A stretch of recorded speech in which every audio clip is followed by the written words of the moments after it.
And what we've said is that sermon planning does two things. Okay, number one, it helps the sermon get better. Yep. There is really nothing in the Christian life that doesn't get better in community. We've talked a lot about the reasons why sermons get better in community, and we did that on another podcast, so you can check that out. But today we want to sort of turn the other side, and we want to say, but it's also very, very important for the development of our preachers, people who are going to preach on our teaching team, on our staff, and then also people that are eventually going to go plant churches. So Jonathan, we are a multi-site church. That's right.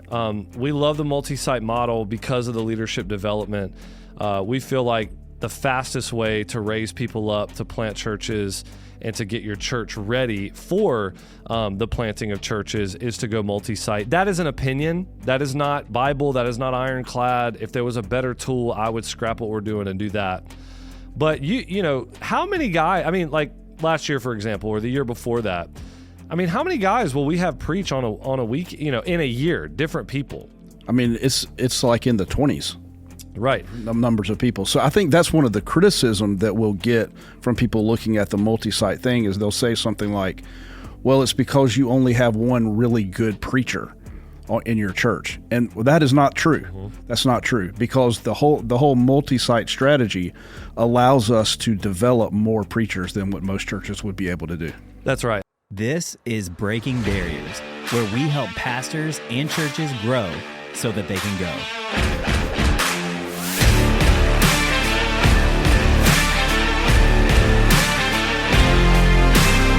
Hey everybody, welcome to the Breaking Barriers podcast. If you've been enjoying the podcast so far, we want to invite you to our conference coming up in September. We know that multiplication, sending, and discipleship is the goal of the church. People generally don't have a problem saying that. But what we have found is that the ultimate input for the output of sending is growth. Many times we get so focused on the output of sending that we forget to put any emphasis at all on the input of growth. And that's why we're here. We want to help shift the narrative towards growing and going, and that's what we'll spend the bulk of our time on at the conference, with practical strategies and insights that bring discipleship, sending, and growth back together. Click the link to get your spot, September 17th and 18th. We'll see you there. All right, welcome back to the Breaking Barriers podcast, y'all. My name is Pastor Andrew. I'm here with Pastor Jonathan Yarborough today, and we're going to continue a discussion that we've had on a previous podcast about the value of what we call sermon planning. So, Jonathan, you want to just kind of update people on what we mean when we say sermon planning? Yeah, so we're not talking about the entire process of writing a sermon from beginning to end when we say sermon planning, in the same way that somebody might talk about their sermon preparation. Mm-hmm. We're talking about a specific 1 hour long meeting that takes place with 7 to 10 people in the room, where it's about getting it right, making sure that it's said right. Most of the work of getting it right itself, the theological work, has already been done, but then being able to say it in the right way and make it sticky, that's what's happening in that 1 hour meeting. Yeah, and what we've said is that sermon planning does two things. Okay, number one, it helps the sermon get better. Yep. There is really nothing in the Christian life that doesn't get better in community, right? That's right. And so we just have applied that to the sermon. For whatever reason, a lot of churches and pastors, like it feels like the one thing that is like the sacred cow kind of, you know, it's like, man, this is the thing that nobody touches. We would then say, well, that's actually probably the most important thing for your people's discipleship. If anything, if anything ought to have community around it and give every shot we can to try to make it better, it would be the sermon. And so we've talked a lot about the reasons why sermons get better in community, and we did that on another podcast, so you can check that out. But today we want to sort of turn the other side, and we want to say, but it's also very, very important for the development of our preachers, people who are going to preach on our teaching team, on our staff, and then also people that are eventually going to go plant churches. So Jonathan, we are a multi-site church. That's right. We love the multi-site model because of the leadership development. We feel like the fastest way to raise people up, to plant churches, and to get your church ready for the planting of churches is to go multi-site. That is an opinion. That is not Bible. That is not ironclad. If there was a better tool, I would scrap what we're doing and do that. But you know, how many guys, I mean, like last year, for example, or the year before that, I mean, how many guys will we have preach on a week, you know, in a year, different people? I mean, it's like in the 20s. Right. Numbers of people. So I think that's one of the criticism that we'll get from people looking at the multi-site thing is they'll say something like, well, it's because you only have one really good preacher in your church. And that is not true. Mm-hmm. That's not true, because the whole multi-site strategy allows us to develop more preachers than what most churches would be able to do.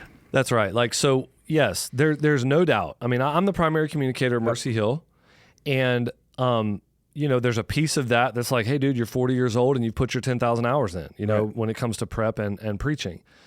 But the fastest way to get other guys up to speed is to give them opportunities. That's right. And to prepare them for those opportunities, which is one of the reasons, like we said, that we love the multi-site model. A massive part of our preparation for those guys to raise up and to preach the word is the 1 hour meeting that happens most weeks, unless I'm out of town or the preacher's out of town. It happens when I'm not here. If people are, I mean, sometimes it even happens when I'm preaching and I'm not here. We'll have Brian go and do the sermon planning part for me. Is that important? Is the sermon planning process, the sermon gets better, but guys get developed. Jonathan, talk a little bit about, we're talking about something way upstream. But we end up with a lot of parts of our development process. Let's just kind of overview that a little bit, and then we'll put sermon planning in that in its context. Yeah, so I think when a lot of churches look at us, they get captivated by the outputs of what we have that are going on when it comes to sending. The amount of guys that we're sending out to go plant churches and all of that. What they don't look at is what's taking place upstream to get those guys ready for them to be able to be sent out. And this is one of those upstream things that we do. For us, when we're assessing a church planter, in that earlier podcast, you talked about that one key factor, but can he preach? Mm-hmm. For us, that is a big deal. And so we can have a lot of church planters that are coming through the process that we're assessing, that we're developing. And they can have some things that we might let slide a little bit when we're getting ready to send them out, that just knowing that we're going to have to coach them up on the back end of it even after they've gone out. But preaching just isn't one of those things. Right. We're going to make sure when we send somebody out that they know how to preach, that they've gotten it down, that they've built a process like this into their own rhythm. And the way that we do that is we just simply put them in the process, not even when they're the ones that are being the preachers, but they're the ones that are contributing to the process. They're living in it. They're the ones that are contributing ideas. They're actively participating in the process so that when they are the ones that become the primary communicator, it's natural for them to want this around them so that they're automatically making themselves get better by building this process in. I really, really value this piece of the puzzle for us because it is the way that I learned to preach. I watched a lot of preaching growing up and that kind of thing, and a lot of that is by osmosis, and I'm grateful for that.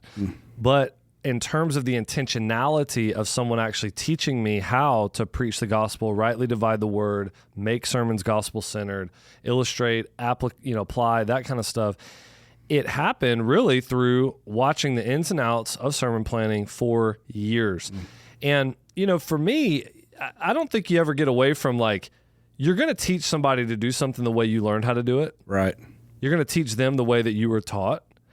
And the way I was taught, was, again, by my mentor and kind of big brother in the ministry, Pastor J.D. Greer. And, JD's thing was, dude, if you need me to sit and drink coffee with you and read a book. That's not really him. That's not going to happen. Yeah. I'm not slowing down for that. Right. Now, there's a lot of guys that probably don't get to be mentored then by him because it's like, man, they learn a different way or what. I don't know. But his thing was like, hey, I'm going to run, and if you want to run, man, I'll open the playbook for anything you want to see, but I'm going to be on the move. And I just have taken that, It's like I feel like I was greatly discipled by someone who I never sat and drank a cup of coffee with. I'm not against sitting and drinking coffee with people, okay? I'm just saying, for us, part of the metric for guys is what do they need? Can they keep up? Yeah. Can they run? Can this be a way that they are getting what they need from the process? Because this is, that's part of the vetting of, man, who is going to be able to be sent out or be one of the ones that teaches from Mercy Hill. Does that make sense? Yeah, it makes total sense. Yeah. Yeah.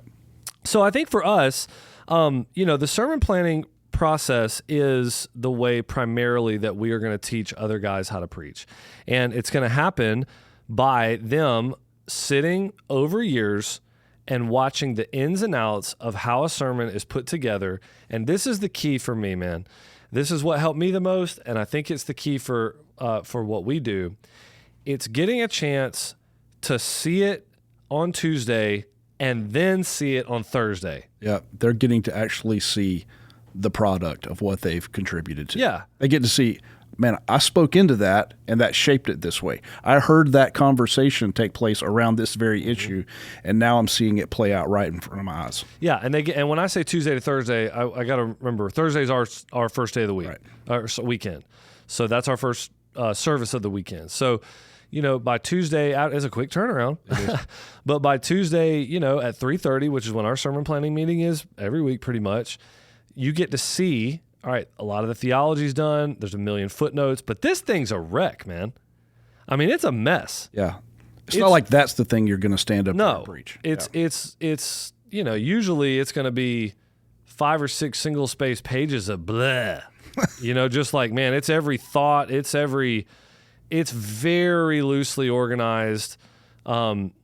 There's probably not a main application point yet, although there is a main idea that's driving the whole thing, because that's what will have been done earlier in the process.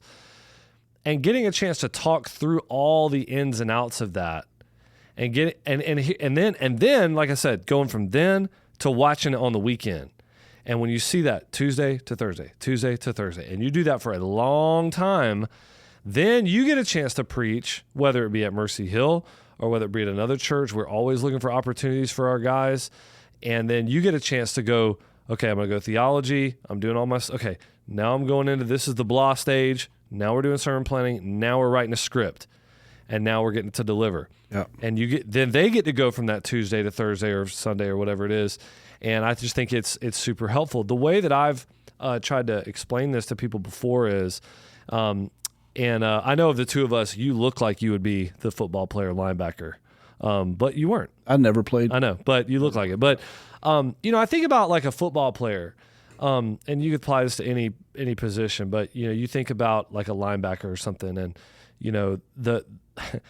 the first time they ever see the snap and the handoff and the blockers coming at them and the running back, and it has got to feel like it's happening 1 million miles an hour. Yeah. Don't even understand it. No. Yeah. It just looks like a train wreck. Yeah. It just looks like, man, that just happened. I played wide receiver in high school and college, and it's like, if you've never sat in a curl window, like you're running the curl route, you turn, you see the linebackers fly out, you catch a glimpse of the court. Everything is happening so fast. But I would nod right now, like I know what you're talking about, but okay. I just don't want to. Yeah. But here's what we know. You can agree with this. The 1,000th time you've seen that, it's all slow. Right. Yeah. I'm going to shift a little bit this way because I know that guy is going to shift a little bit that way. Yeah. Here comes the ball. You know what I mean? Mm-hmm. And I think that's a very similar thing that happens with sermon planning. I remember the first 6 months I sat in a sermon planning. I would come out of there and go like, I have no idea what just happened. You know what I mean? Yeah. I wouldn't be able to identify, oh, that's where he's connecting to the fallen condition focus. Oh, he didn't say it like we say it with big idea, but that's the thesis. Like he does have a thesis, or you know what I mean? Like a million things. Okay, now he's turning it on the audience. Oh, this illustration is more put in just to help break up that heavy moment, or this one is really there to make it pop. I mean, almost 1,000 intangibles, but until you've seen it a bunch of times, my point is this, if all you ever see is the finished product, you're not going to get that process to ever slow down. Yeah. For you, so that you can see all the ins and outs of sort of what's going on. And you guys do this in other ways too, right? Like y'all have preaching cohorts and things like that. Yeah, that would be another application of this where, probably even more upstream from this, where guys on the staff are getting asked to come in and be a part of this. And we say guys, but we got to be clear here that it's not just guys, because we're going for diversity. And so we're going to have some other folks in the room as well. But when it comes to that preaching cohort, it's going to be people that are thinking things like, what would it look like for me to preach? How would I do that? And so we'll put them in a group, and they go through this same kind of process, but they're preaching like 15-minute sermons, and then they're preaching to each other, and they're giving feedback and all of that kind of stuff. But how that stuff is so much more beneficial. I mean, I'd put it to you this way: when you've sat through and watched the process enough. I mean, when we think about that, all of the guys that we have planted out have walked through that process, where they've been in that kind of preaching cohort, and they've gone through the sermon planning process and all those kinds of things. So I think, for me, I would say the way I learned to preach was in a way that some people may not even traditionally say was teaching. Was I even taught in the way that some people would say? And the answer I would say is like, man, it wasn't a classroom. Right. Yeah. I had a seminary class and stuff, and that's fine, but it wasn't a classroom. It wasn't one-on-one. We're going to read a good book. And I love books and all that. I think those things are supplemental. We should do that. But the real way, the community, it's getting in that moment with the guy in the room that has done this a lot, and watching him do it over and over and over, participating in him doing it over and over, watching him even use some of your stuff. You want to talk about being excited. It's being 23 or 24 years old and having thrown out an idea that got picked up. Yeah. There can be some pride in that or something, but I just mean that's an exciting moment. It keeps people hooked, and it was certainly very influential for me, and I want it to be influential for our guys that go out. Now let's do this. I want to give some just real practical tips around building a sermon planning team and what it can look like. Now, we mentioned this last time when we talked about this specific area of ministry. I want to hit it again, though, because I think it is very important. The first thing I think when it comes to building a sermon planning team is to not have any of the quote big church excuses for not having them. Yeah. Yeah, so let's talk about what some of those big church kind of excuses are.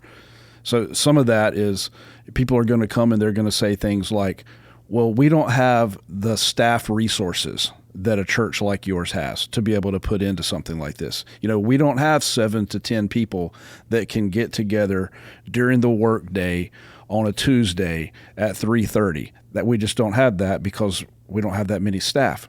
Some of them would even say we don't even have that many high-level leaders that could take off work and be at a meeting like that. But, on that earlier podcast, you were talking about how Mercy Hill handled some of those things. So just go ahead and hit some of that. Yeah, I mean, it's you don't want to pigeonhole it, because it's not like this is like a do or die. You're in sin if you don't do sermon planning, right? I mean, it's important enough where I think our church planners going out, if they're unwilling to let their sermon be spoken into, we probably would not send them. Yeah, that'd be a major flag. Right? But I think what has to happen, Jonathan, and this is so much of I think leadership in general, church leadership, you've just got to decide, are we going to commit to do it because we think it's important? And then your brain opens up and you start thinking about all the ways you can actually figure out how to do it. That's right. But if what happens is the first thought is I short circuit that thought by saying, I can't, that won't work in my context. We don't have this. We don't have that. Man, if the first thought is all these excuses, then it's like, man, I've said it before, if you think you can't, you can't. Yeah. But if you decide to, you're going to figure it out. You're going to figure it out. Yeah. I mean, like I said on the other one, I mean, our sermon planning for 2 years happened at 9:30 at night or 9 o'clock at night, whenever it was, after kids went to bed, every single Thursday night. We didn't have service on Thursday then, so we did sermon planning then. We didn't have no staff. It was like, hey, man, I'm going to grab leaders, people that I think may eventually be leaders, and they will say some weird stuff. Yeah. In a sermon planning meeting, okay? I mean, they'll be saying some weird stuff. I mean, it almost becomes a teaching opportunity for them. And that first 2 years of sermon planning at Mercy Hill, a lot of those people became group leaders. Eventually, some of them became elders. Wow. And so, but the sermons got better and people were developed. So I hate to say it like this, but the first thing is you got to figure out, is it important? Is it something that you can commit to? And once you commit and say, we're going to do this, then there'll be a million ways you can skin the cat, right? Let me just say this, that I think that when some people are thinking about this and they're hesitant to do it, if you're thinking about getting people around, the tool that's going to move the most people in your church, that the most people in your church aren't going to go to have the small group study. Most people in your church are going to hear the sermon. Mm-hmm. That's like the central thing. And so if you have the opportunity to bring more people into that process, that's the central thing to what's driving the church, why would you not do that? Mm-hmm. It's going to help them grow. Yeah, over time, as churches grow, this becomes, I think, more about the staff and elders, and and that's natural. That is. But to say that we're not going to do it because we're not there yet, it's just the classic fallacy. Yeah, it's the when if fallacy. Well, when we're there, we'll do that. It's like, well, no. If you do it, maybe you'll get there. That's kind of the idea. The second thing I would say, and again, these are just practical tips on how to kind of build a sermon planning team, what to think about. So some of this is about development. Some of this is going to be about more on the side of like making the sermon better. Yeah. We said this a lot in the previous podcast on this, but I just want to say it again, especially when we're talking about building the room. Diversify the room. Yeah. Right? If you put a bunch of people that think about everything the same way you think about it in terms of when they look at a text, I'm not talking about culture, you need culture alignment.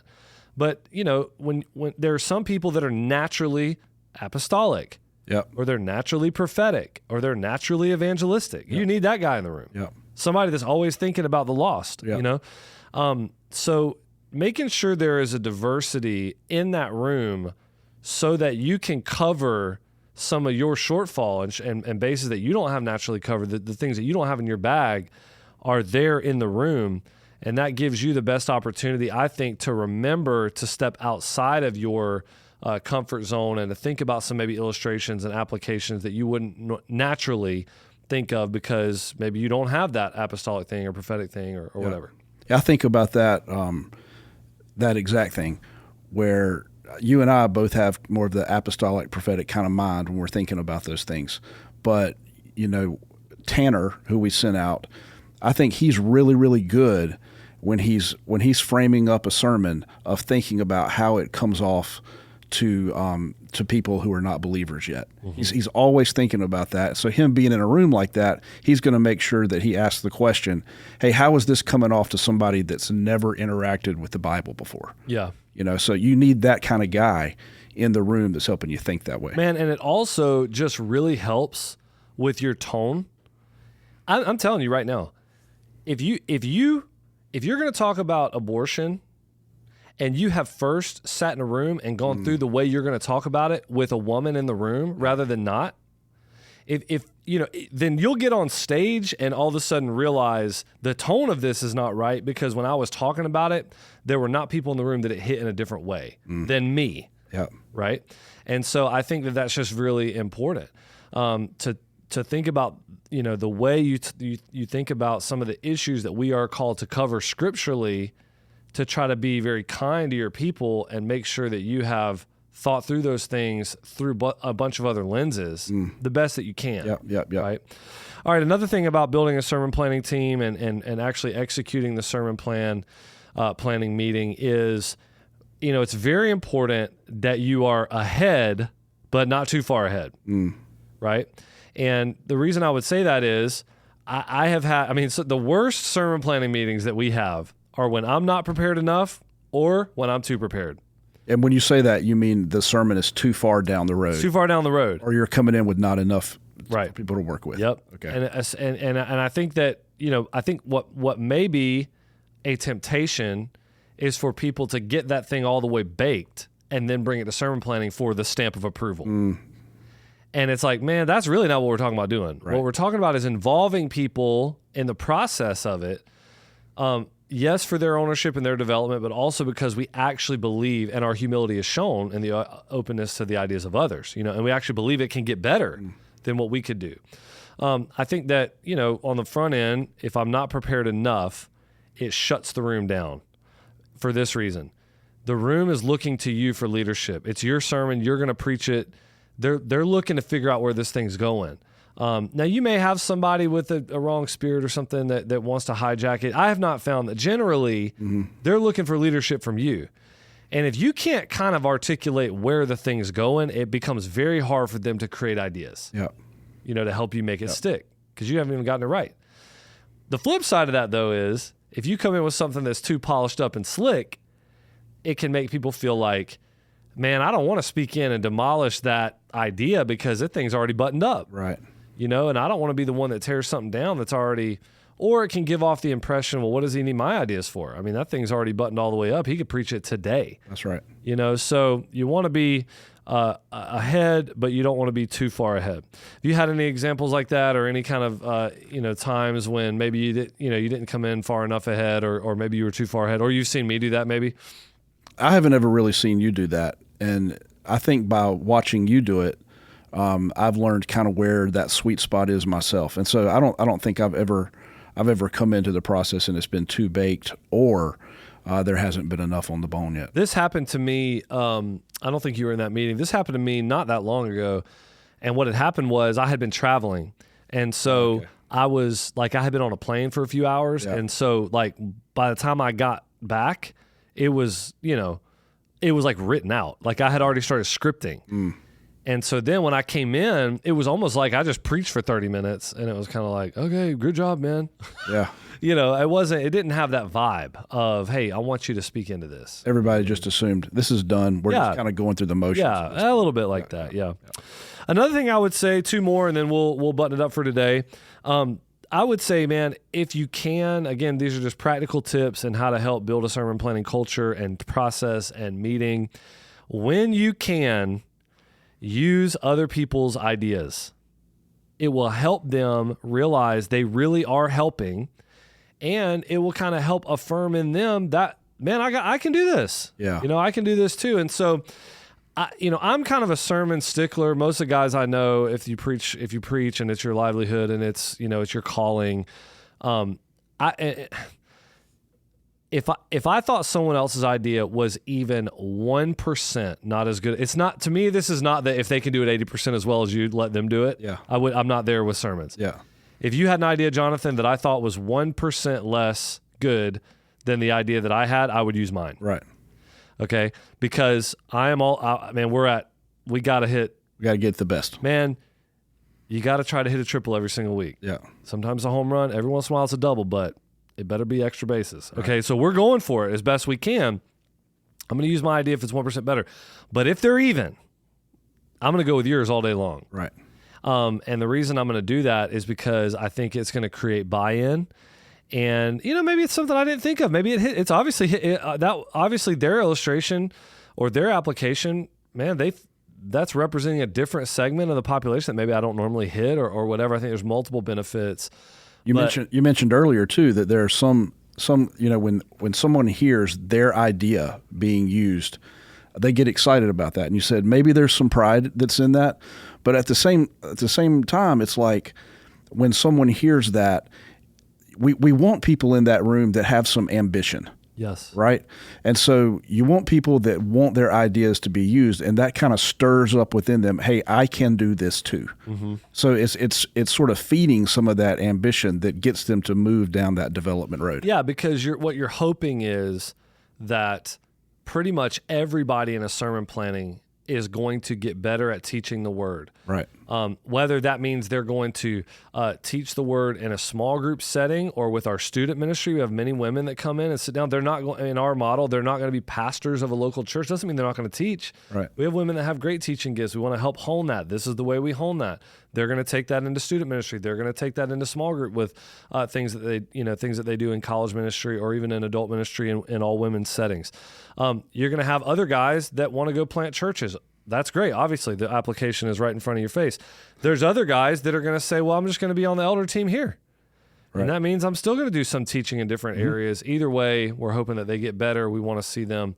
And using their stuff, I think, really helps. The last thing I would say is, if you're creating a culture, a sermon planning team, that kind of idea, I think it's really important on the front end to expect and communicate an incredibly high level of buy-in. People need to come to that meeting having read the passage, having some familiarity. And I'm not telling them exactly what to do. This is the ambition thing. We have some people that come in and they've gone and listened to a sermon on that passage that nobody told them to do that. They're hungry. They want to help. They want to learn. But if we have other people that come in and it becomes pretty evident that they didn't even read the passage, they're probably not going to be invited back that much. Yeah.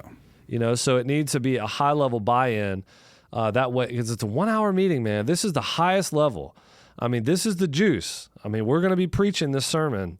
So we've got to have a real driving spirit, a hunger in that meeting. And I think that's evidenced by a high level of buy-in. Yeah, I had that happen when I can give illustration to that, where one of the times that I did it, I had a resident that was in there, and I just came in and obviously had not spent any time reading the passage, didn't know anything about it, and started trying to offer up suggestions for how it should be interpreted. And I'm like, dude, I've spent 14 hours preparing for this thing at this point, and you hadn't even read it, and you're trying to speak into this. You're not going to be invited back into this space until they grow a little bit, and then they come back in. I mean, but that's a good point. The idea is, we're gonna put people at this table that are hungry to learn, right, and that want to help. That's right. They have a drive and they have a hunger. And so, those are just a few things. There's some other things we could get into, but we'll leave it there. Hey, guys, we're excited about our conference coming up September 17th and 18th, Breaking Barriers Conference. Man, if you are a church that is serious about growing and going, churches can grow without going, but they cannot go without growing. That's right. And so, if that's you guys need to check this conference out. Pre-conference on the 16th. What's the pre-conference about? Pre-conference is super exciting. We're going to be getting into all the generosity stuff. So a lot of churches struggle with that. How do you go about talking about money? How do you do things like year-end giving plans, and how do you go about fueling the vision and funding that from the start, rather than trying to back in that thing? Yeah, the ministry is going to go about as far as the generosity of God's people takes it. Yeah, that's from Hodges, and that's just really true. I mean, practically that is true, and so we want to help churches with that. So you guys sign up for that conference. All right, see ya.